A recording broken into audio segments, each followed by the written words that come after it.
Hey, what's up guys? Drew here over at RevHiker Outdoors, and this is episode 3 of Knife Thursday, so thanks for tuning in guys. Today I've got another controversial topic, and that is, are expensive knives worth it? Some people say something like this $5 knife is all you're ever going to need. And it's sharp, it cuts stuff, it gets the job done, and anything more than that is ridiculous to spend. This lock is now stuck. $5 knives are garbage, please don't buy one. Anyway, then some people take like a $20 knife, like this is one of my daughter's knives, and they say, hey, this thing is all you ever need. 20 bucks, it's sharp, you know, it's relatively strong. Okay, I mean, yeah, it will cut stuff. Not out of the box, you definitely have to sharpen it, because this thing was about as sharp as a marble when I took it out of the box. Then you can, I mean, there's some intermediate stuff in between there. I don't have anything with me. Maybe that should tell you something. I really just scrounged to find these cheaper knives because I don't buy the cheaper knives anymore. I did that thing. So, you know what? I kind of had a plan what I want to do with this video, but let me just jump in. Everyone you talk to is going to have an opinion about what is the most expensive knife you should buy. And they'll say, you get one more expensive than what I think, and you're an idiot. If you get one less expensive, you're a cheapo and you're buying garbage. So everybody's got that magic number in their head that they think is the best. You need to find what number works for you. You need to find the kind of bracket of prices where you feel you're getting a lot for your money, and that you're not running into the law of diminishing returns. So what that is basically what it says is, up to a certain point, the product that you're buying gets better and better and better and better and better and better. And the price is linear with how much better the product is. But then there's a point that you reach where the price continues to really go up sharply, and the quality kind of levels off, and it only slightly goes up even though you're paying way more. So that's diminishing returns. You know, if you spend 10 times what I spend on a knife, you're not necessarily getting 10 times the quality of steel or materials or craftsmanship. So I hope I made that clear enough. So you need to find that sweet spot on where those lines start to diverge, where your price starts to skyrocket, but your quality still kind of is just slightly climbing. And for me, what I have found is that mark is around 200 bucks. And some people are like, you know, freaking out, like, are you serious? 200 bucks? You're gonna tell me that this nearly $200 knife, the Benchmade Crooked River, is you know, 10 times better than this, you know, well, this is Redhead, this is a Bass Pro knife. You're gonna tell me it's 10 times better? And I'm gonna say absolutely yes. I think it is 10 times the value, maybe more. And here's why. This $20 knife, the clip is garbage. I mean, it holds it in there, but everything is too smooth, and this slips right out of your pocket. The clip only allows for tip-up carry. This comes with cheesy little plastic washers to guide the knife. This one's pretty solid now because it hasn't been used to cut anything, but these plastic washers, they wear out quite quickly, and you get blade play real fast. Comes out of the box about as sharp as a butter knife, and you really have to work, really got to work to get this thing to, I can't quite get it to lock out with a flick of my thumb, because there we go, because it's stiff. Not only that, but when you buy these, the lock is usually very inconsistent. This is a liner lock. The blade steel that they use on this is not even the same quality as what Benchmade uses for their liners in this, the frame of the knife. This steel, the frame, is better than the blade steel in this. This is, it doesn't even say, it's just China. So it's probably a low-grade 440 A or B, or a really junk 420 that hasn't been hardened. Whereas in this, you're getting S30V. You're getting an axis lock, which is rock solid all the time. You're getting, you know, stone-washed aluminum bolsters with diamond wood. Hey, Lil. Hi. You want to be in my knife video? Yeah, okay, well you can just kind of hang out here. So you're getting way better materials. Not only that, but you get a life sharp guarantee. Yes, put your hand down, they can see you waving. You get a lifetime guarantee, you get a life sharp guarantee. If you beat the snot out of this thing and you pry on it and you snap the blade in half, they'll even replace the blade for I think like 20 or 30 bucks. So when this knife takes a dive, you go buy another one, because there's no way they're going to warranty this. You could bring it back the next day and maybe a retail store would take it back just because they want to keep you as a customer. But this has no real warranty to it. It's just a pile of junk, really. Yeah, it's a knife. Yeah, it'll cut stuff. But, you know, this will need sharpening about 10 times minimum before this needs a sharpening.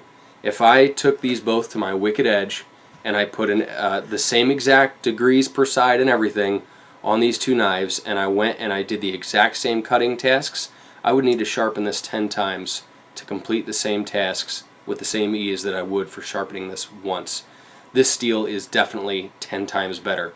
It has 10 times the wear resistance of these cheap $20 knives. Now, you might be really offended because all you've ever bought is a $20 knife, and I'm really not trying to offend anybody with this. But what I'm saying is, sometimes you need to spend the money to get something that's good. And for me, this at about 180 bucks is a much better value than this at 20 bucks. Even though it costs so much more, this is a better value. And that's what you have to look at when you're looking at knives. You have to look at value. You can't just look at price. You have to look at value. And you have to decide where that value point comes in for you. Maybe it's that $20 knife. Are you done? Maybe it's that $20 knife. Maybe it's something like this. You know, a $100 American-made Kershaw. This is one of the launch series. And this is one of their automatics. This is S35 VN, great steel. Aluminum scales, very nice construction. Same lifetime warranty.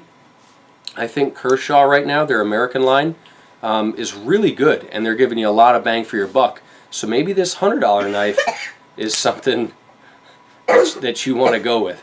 As you go up in price, you get things like titanium frame locks and ball bearings in the pivot instead of plastic washers or instead of bronze washers. And you just get super smooth actions and knives that just, oh man, they just feel really nice.